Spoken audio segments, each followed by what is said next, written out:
Okay. Second time's a charm, I'm sure. Got my little guy scrolling. Okay, now I'm live. Good, good, good. My first time going live today didn't work. So, hi everyone. I'm Melissa Keenan, and today I want to talk to those of you who know that your work is meant for the masses. I think there's so many of us in here who show up to this conversation around helping people. Like, I think back to when I first got started, when I first realized I have magic, I have tools, I have tangible ways that I can help people. And it matters and I need to do it. And in the beginning for me, I was in my late 20s, and it was a matter of like, can I do it? And here I sit 8 years later. A lot of shifts have happened in how I approach that that conversation of helping the masses. um, it's shifted a lot, and the conversation no longer is, can I do it? You know, um, before I opened my first business, I started a Facebook group, and my group, um, I want to say maybe there was 200 people in there, but it was so active. And the people in that group, they changed because of the things that I guided them through.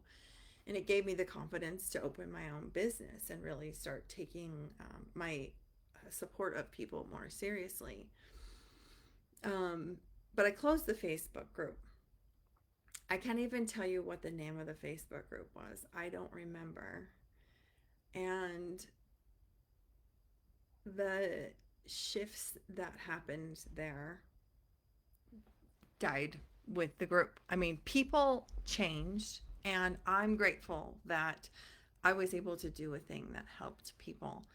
But I recognized that my reach needed to be broader, needed to be more impactful, and that it was meant to be. So I started my own business. But I hit another kind of plateau like this several years in when I thought, there's all these women. So I've been an intimacy coach for the past 8 years. And I thought to myself, there's all these women and couples that I have helped support. And who will ever hear their stories?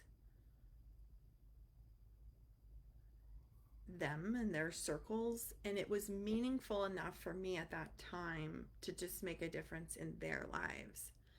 But I reached another point where I was like, I think this is meant to be bigger. And this is when I started having conversations with myself around community books, around how do I actually take what I'm doing and have it affect the collective. How do I actually hold this thing that is now not just me helping a few people, but has become a movement? And how do I help support that movement to actually make the ripples that I want it to make in the world? And I now am surrounded by women who are doing these things, who run communities, who are surrounded by, a couple hundred people who, or more, who are engaged in their message. And I go to this question, like, when you're 80, who's going to be talking about this work that you're doing, this thing where you're pouring in hours and hours of your time and your talents and your magic? And that may sound like an ego question. It is that too, right? Like, you're doing a thing and your legacy matters. But it's also a bigger question. Like, how do we truly create a movement out of the magic that we hold? How do we actually see that make ripples in the world? And perhaps you've never asked yourself these questions, or perhaps you're deep in this conversation and you're doing lots of different things to create structures and systems. And I want to talk to you today about a structure that we do at the Heart Open Publishing Enterprise, which is creating a collective book about your movement.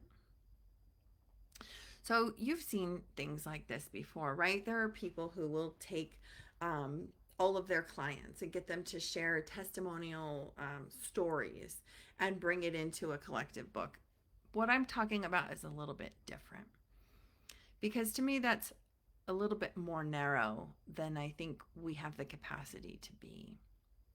When we talk about all of the community and all of the lives that you touch, those who have hired you and those who will never hire you, those who, will listen to your work, and it will change the way that they talk about themselves, about their lives, their relationships, their work in the world, their impact. Like, your reach is already vast. But if we don't give your reach some structure, it may or may not become a legacy. And I think that, especially as women, like anybody who's on here today, we're pioneers, right? Like, our ancestors likely didn't do much of the things that we're doing. And our direct ancestor may have, but beyond them, they definitely were not. I mean, for thousands of years, women have been in oppression. And so what you're doing right now is a pioneer. And I wonder, like, why we don't think bigger, why we don't think that we're capable of really truly reaching the masses. And I think it has to do with our ancestry. It has to do with how we were raised, and what messages we were told about, like, the type of impact that we can really have. And so I weave in this conversation around a multi-author book, and it might sound like, what does that like really do? But if you think about yourself sitting on the porch when you're 80, holding not just your book, but a book of stories from your community, what that might create for you.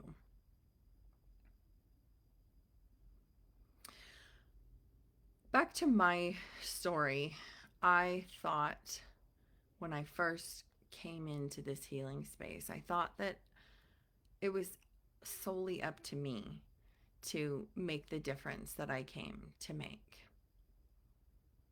And there came a time, and for me, it was entering into my first multi author book as an author, where I realized I had been seeing my business like this boulder I was pushing it up a hill, and I was the only one. If I broke, the boulder would roll back down the mountain. And it was really interesting for me doing my first multi-author book as an author, because I realized, oh my goodness, there's these people around me who are willing to go visible with me, to tell their stories alongside me, and I could connect and collaborate with them in a way that would allow me to maybe not feel so alone in my business, maybe feel a little bit more connected in community. And we created a book. It's called The Younger Self Letters. We each wrote a letter to our younger self, um, to a point of struggle, that where we felt like we weren't going to be able to get through it, and what we would say to ourselves now, and how that conversation would be so different knowing what we know now. And then I watched as this ripple effect happened, as I was able to share, like, leverage each person's community by sharing my story in this book. And I think that was where it planted the seed for me of, like, I think I've been playing small. I think I've been thinking about this very narrowly. I think that legacy actually is about changing the narrative, not so much about personal visibility.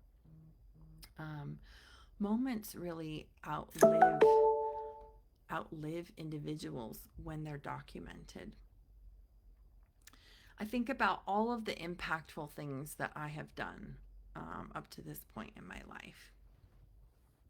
And I'll just kind of go through like, what are some of these things? I wrote a post once and it went viral. The only person telling that story still is me. Isn't that fun? I wrote a post once and it went viral, and it was really profound. It actually made a huge impact. Lots of people were messaging me in tears because I was willing to share my story. This happened around 2020, so everybody was online, everybody was looking at social media, and everybody was hungry for hope. And I shared this story and got, like within 48 hours, 10,000 likes and comments and everything. But again, the only person still telling this story is me, because a viral post is like as thin as paper. And I don't say that to negate what I did. I know that the energy that they received from my story left an impact, and that impact is there, and that matters. But when I think about longevity, I'm like, that felt like a tiny drop of water in a giant ocean. um, so then I go back to, okay, what are the most impactful things I've done? I think about working with a single client. I think about, gosh, some of the most sacred experiences that I've had.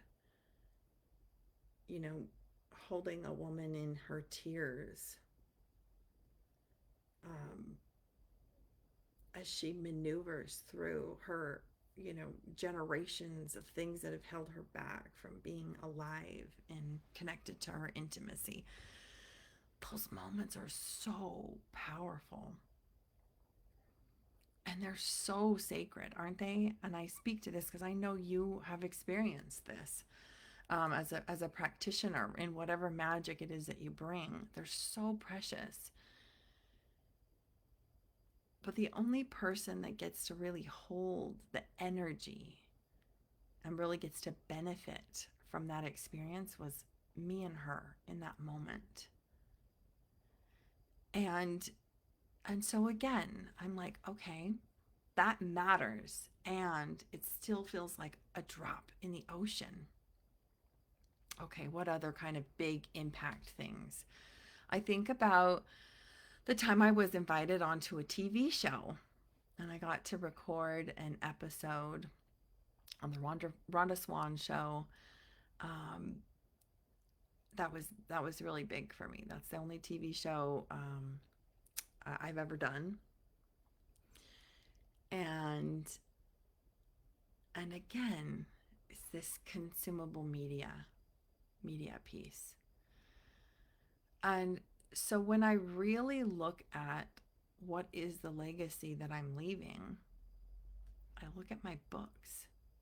When I think about when I'm dead and gone, what has the capacity to shift the narrative and continue to influence the narrative of the collective, even when I'm not here anymore? I think about books. It's the books. So I sit here today as a 7-time international and USA Today bestselling author. Um, let's see, I was a 5-time, I had been involved in 5 multi author books by the time that I decided to start getting into publishing myself. Because I realized that as much as I loved getting my story out there, I wanted to help other people get their story out there as well. And when I think about my legacy, even more now, I think about the books that I have helped cultivate and create. So, the first book that we ever published as a publishing house was in 2024. It was called Manifesting Magical Moments. And this was a book of 20 authors who came together, who shared how they believe in synchronicities and following those synchronicities, and that like life can be heaven on earth because they're constantly manifesting magical moments. It was such a fun project. I think about that as a part of my legacy. I think about the books that we're launching coming up in the early 2026, Modern Day High Priestess and Embracing Your Eros. The thing that most people may or may not even know is that these type of books are me. They are literally my soul. And the amazing thing about it is I cultivated communities. And now these books represent another 20 or so authors, people who have messages about that. And I think about the time when I will be sitting on my porch at 80, holding these books.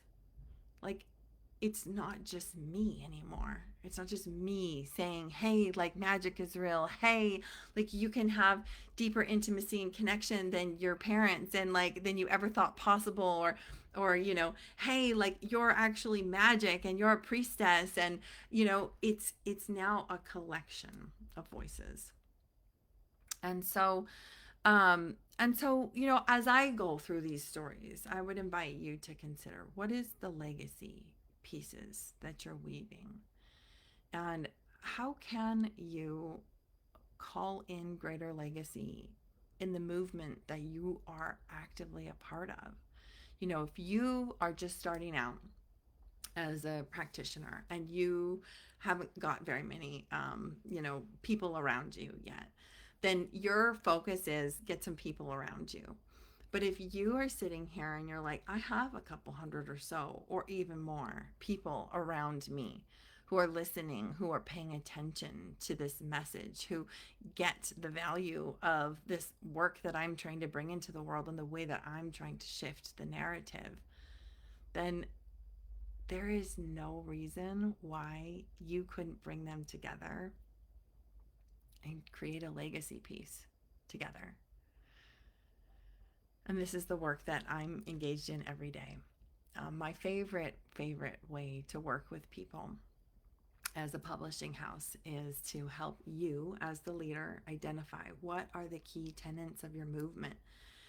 What title can we give this book that sends a beacon into the world? And then how can we bring together your community to share their stories so that this no longer is just you sharing a message?